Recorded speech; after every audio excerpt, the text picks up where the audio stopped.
ਮੁਬਸ਼ਰ ਇਹ ਕੀ ਕਰਦਾ ਪਿਆ ਤੂੰ ਮੇਰੇ ਨਾਲ? ਮੈਨੂੰ ਕੱਲਿਆਂ ਛੱਡ ਕੇ ਜਾਂਦਾ ਪਿਆ।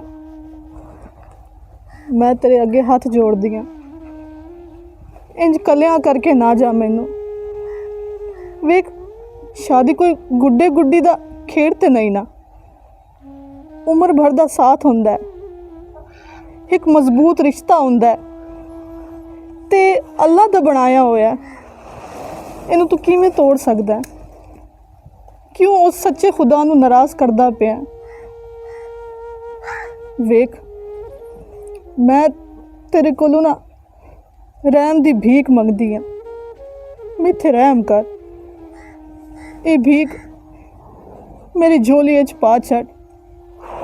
ਵੇਖ ਮੁਬਸ਼ਰ, ਮੀਆਂ ਬੀਵੀ ਦਾ ਰਿਸ਼ਤਾ ਬਹੁਤ ਨਾਜ਼ੁਕ ਹੁੰਦਾ ਹੈ, ਠੀਕ ਹੈ ਨਾ?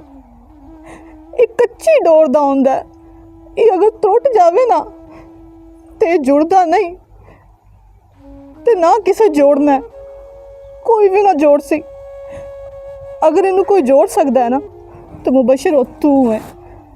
ਇਸ ਰਿਸ਼ਤੇ ਨੂੰ ਮਜ਼ਬੂਤ ਕਰ, ਇਹਨੂੰ ਕਮਜ਼ੋਰ ਨਾ ਕਰ। ਮੈਂ ਤੇਰੇ ਅੱਗੇ ਹੱਥ ਜੁੜੇਂਦੀ ਹਾਂ ਮੁਬਸ਼ਰ, ਮੈਨੂੰ ਕੱਲਿਆਂ ਕਰਕੇ ਨਾ ਜਾ। ਮੈਂ ਕਿਤੇ ਜਾ ਸਕਾਂ?